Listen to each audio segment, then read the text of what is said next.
नमस्कार साथियों, आज एक और खास विषय पर वीडियो लेकर के आपके बीच में आए हैं। आपने टाइटल देख लिया होगा। आज हम बात करने वाले हैं ग्राम पंचायत के चुनाव की तैयारी कैसे करनी है, किस प्रकार तैयारी की जाती है। वैसे तो जैसा मैंने बताया था पहले भी इसके बारे में काफ़ी वीडियोस बना चुका हूं, लेकिन एक साथी ने कहा कि थोड़ा डिटेल में बता पाएंगे ताकि हम तैयारी से पहले अपने आप को मेंटली प्रिपेयर कर पाएं और जब हम तैयारी करें या चुनाव लड़ने जाएं तो कम से कम हमें कोई समस्याओं का सामना ना करना पड़े या कम समस्याओं का सामना करना पड़े। साथियों देखिए, दो चीज़ें हैं इसमें। सबसे पहली चीज़ तो यह है कि जब आप चुनाव लड़ने जाते हैं, चाहे वो ग्राम प्रधान का चुनाव हो या सांसद का हो, ऐसा तो हो ही नहीं सकता कि समस्याएं ना आए। समस्याएं तो आएंगी ही। तो आपको पहली बात तो मेंटली प्रिपेयर होना है कि आप एक युद्ध लड़ने जा रहे हैं, क्योंकि राजनीति युद्ध है। और जब आपने युद्ध में उतर गए तो युद्ध का एक ही नियम होता है, युद्ध को जीतना। उसके अलावा कोई और नियम नहीं होता है युद्ध में। तो वहाँ सब कुछ होगा, थ्रेट भी होंगी, अपॉर्चुनिटीज़ भी होंगी। वहाँ पर आपके खिलाफ भी लोग बोलेंगे, आपके साथी छोड़कर भी जाएंगे, आपके लोगों को तोड़ा जाएगा, भड़काया जाएगा, डराया जाएगा, धमकाया जाएगा। ये सब होने वाला है।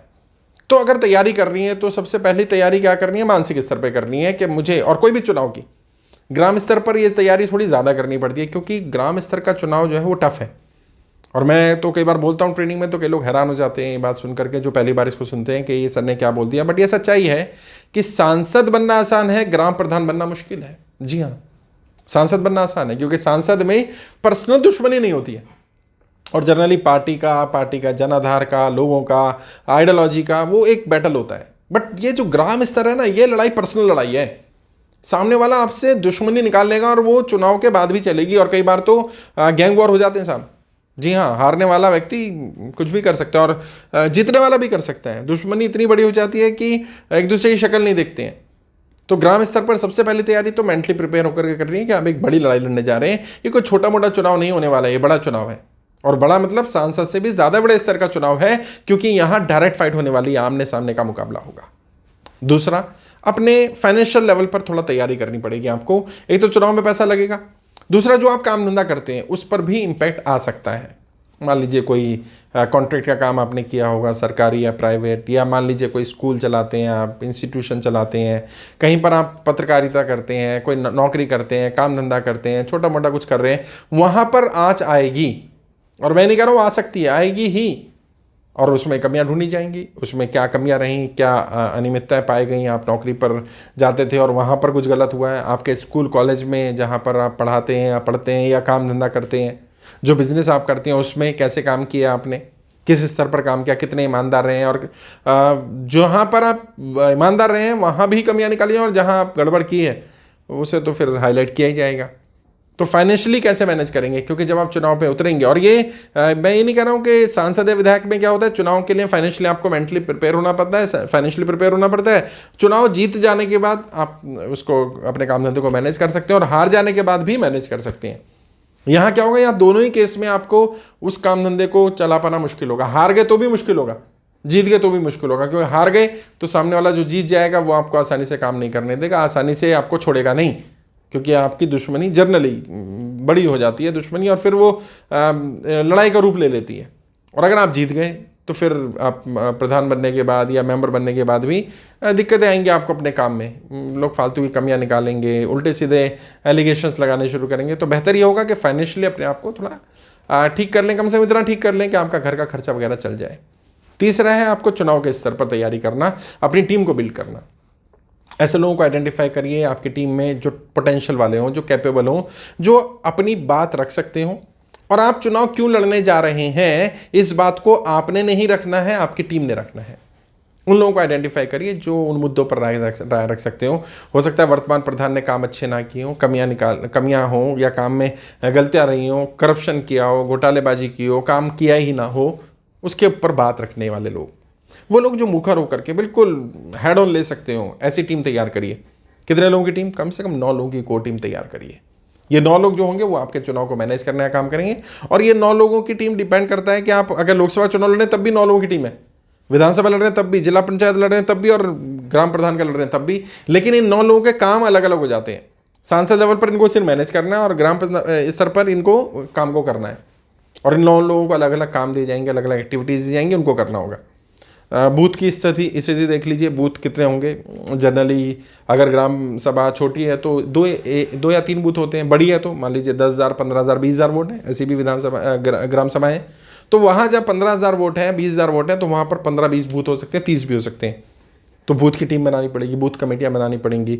बूथ कमेटी में एक बूथ पर 10-10 लोग होने चाहिए। वो 10 लोग कौन होने चाहिए, कैसे करें? तो कई बार 2 गाँवों का मिला करके एक ग्राम सभा बना दी जाती है। तो अब क्या होगा, आपको अपने गाँव में भी अपनी टीम बिल्ड करनी होगी और दूसरे गाँव में भी बिल्ड करनी पड़ेगी। भले ही वहाँ 700-800 वोट है और आपके यहाँ 700-800 वोट है, दोनों को मिला करके एक ग्राम सभा बना दी गई। तो अब आपको लड़ाई करनी पड़ेगी। प्लस जो ग्राम स्तर पर चुनाव हो रहा होता है उसमें मैन टू मैन मार्किंग ज़्यादा चलता है, डायरेक्ट संबंध चाहिए। एक एक व्यक्ति से जाना, उससे बात करना, उसको मुद्दों के बारे में बताना। मैन टू मैन मार्किंग का यूज़ कैसे करना होता है वो सीख सकते हैं आप। आपको भी सिखा दिया जाएगा और आपकी टीम को भी सिखा दिया जाएगा, ताकि आप मैन टू मैन मार्किंग को इफेक्टिव तरीके से कर सकें। क्योंकि आप भी कर रहे होंगे और आपका विरोधी भी कर रहा होगा, तो लोग आपकी बात क्यों माने, विरोधी की क्यों ना माने, काम वही कर रहा होगा, लेकिन आपका ढंग अलग होगा। क्योंकि वो बताया था ना एक वीडियो में मैंने, और एक बड़े ट्रेनर हैं शिव खेड़ा साहब, उन्होंने भी अपनी किताब जीत आपकी में कहा था कि विजेता और फेल होने वाले लोगों में ज़्यादा अंतर नहीं है। विजेता भी वही काम करते हैं जो फेल होने वाले करते हैं, लेकिन विजेता काम अलग ढंग से करते हैं, अलग काम नहीं करते, काम करने का ढंग अलग होता है। मतलब आपको जब लोगों को मैन टू मैन मार्किंग करनी है तो कन्वेंसिंग का तरीका क्या होना चाहिए, क्या कन्वेंस करना है कि नहीं करना है। क्योंकि कई जगह कन्वेंस नहीं करना होता, कई जगह कन्वेंस करना पड़ता है। वहाँ पर ग्राम स्तर पर देखेंगे तो आप जाति धर्म के समीकरण बहुत ज़्यादा चलते हैं इंडिया में। वैसे सब जगह चलते हैं, लोकसभा पर भी चलते हैं, विधानसभा पर भी चलते हैं, लेकिन लोकसभा विधानसभा में आइडियोलॉजिकल भी वोट शेयर होता है, पर्टिकुलर आइडियोलॉजी का, पर्टिकुलर पार्टी का, या किसी पर्टिकुलर पार्टी के खिलाफ का वोट भी होता है। लेकिन ग्राम स्तर पर आइडियोलॉजी का उतना ज़्यादा रोल नहीं रह जाता। वहाँ पर व्यक्तिगत संबंध, व्यक्तिगत रिलीजन, व्यक्तिगत जाति, ये ज़्यादा मायने रखता है। तो आपको सामने वाले को कैसे कन्विंस करेंगे कि दूसरी जाति का होते हुए भी वो आपको वोट करे, दूसरे धर्म का होते हुए भी। अब जहाँ सीट रिजर्व है वहाँ तो ठीक है, जहाँ जनरल है वहाँ क्या करें। अगर मान लीजिए कहीं पर बीसी है या एससी रिजर्व है या महिला रिजर्व है, वहाँ पर कैसे कैसे वोटों का ध्रुवीकरण करना है आपको अपनी फेवर में। और जहाँ पर छोटी ग्राम सभा होती है वहाँ पर काम करने का मैन टू मैन मार्किंग, और जो बड़ी ग्राम सभा होती है वहाँ मैन टू मैन मार्किंग का तरीका बिल्कुल अलग होता है।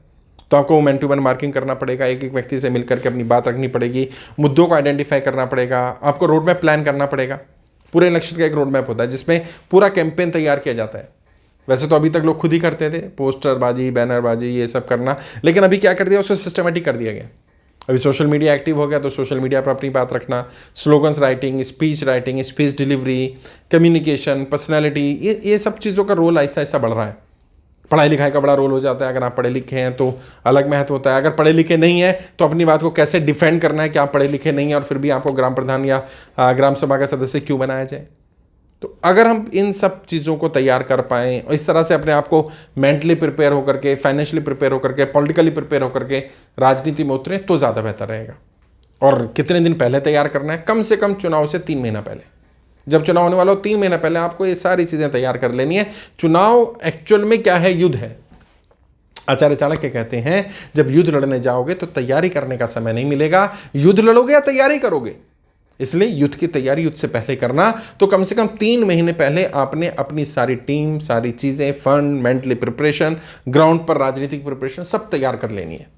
सामने आपका विरोधी कौन होने वाला है जनरली पता चल जाता है, जो जीता हुआ है। अगर सीट चेंज नहीं हो रही है तो, अगर चेंज भी हो रही है तो वो अपने परिवार का या अपने किसी खास व्यक्ति को लड़ाने वाला है, तो उसकी कमियां आरटीआई के माध्यम से उसकी इन्फॉर्मेशन निकलवा सकते हो। आरटीआई कैसे लगाने, किसी आरटीआई एक्टिविस्ट से बात कर सकते हो, इंटरनेट पर देख सकते हो उसकी जानकारी। आपके ग्राम सभा के लिए कितना पैसा आया, किस मद में कितना पैसा अलॉट किया गया, उस पैसे का क्या यूटिलाइजेशन हुआ, कहाँ गड़बड़ की संभावना थी, वो भी आरटीआई से पता चल जाएगा।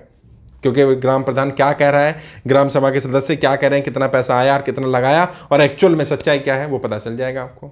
कई बार ऐसा होता है रोड के लिए पैसा आता है, ऑन पेपर रोड बन भी गया, गांव वालों को पता ही नहीं है, 4 बार रोड बन चुकी है और रोड एक बार भी नहीं बनी है। तो उस पर सवाल किया जा सकता है, क्वेश्चन किए जा सकते हैं, थोड़ा अवेयर होने की ज़रूरत है। तो किसी भी चुनाव में, क्योंकि तैयारी तो महत्वपूर्ण होती है, और जब आप तैयारी करते हैं तो प्रशिक्षण में बहाया गया एक एक बूंद पसीना युद्ध में आपका एक एक बूंद खून बचाता है। तो आपका पैसा, आपके रिसोर्सेज, आपके संसाधन का, आपके समय का प्रॉपर यूटिलाइजेशन हो पाए, इसलिए आपको अपने आप को तैयार करना होता है सही गाइडेंस के माध्यम से, सही लोगों के माध्यम से। ऐसे लोग जो एडवाइज़र्स हैं, ऐसे लोग जो हम जैसे लोग जो रणनीति बनाते हैं, ट्रेनर्स हैं, उनकी हेल्प ली जा सकती है। आपके नोन में कोई एक्सपीरियंस बंदा हो सकता है, उसकी हेल्प ली जा सकती है।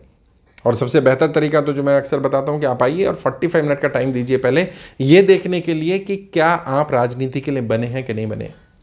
जी हाँ, क्योंकि हर कोई हर काम नहीं कर सकता दोस्तों, लेकिन हर कोई कोई ना कोई काम बहुत अच्छी तरह कर सकता है।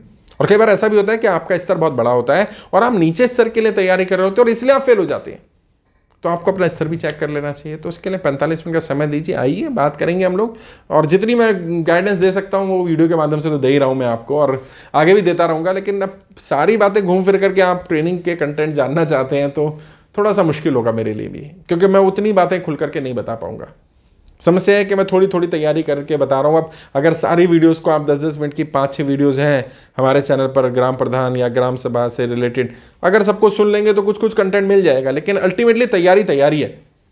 क्योंकि देखिए, प्रोफेशनली जब आप अपने आप को तैयार करते हैं किसी बड़ी लड़ाई के लिए, और वो एक पैटर्न पर चल करके तैयार करते हैं, एक ट्रैक होता है, आज ये करना है, कल ये करना है, परसों ये करना है, तो सिस्टमेटिक काम होता है।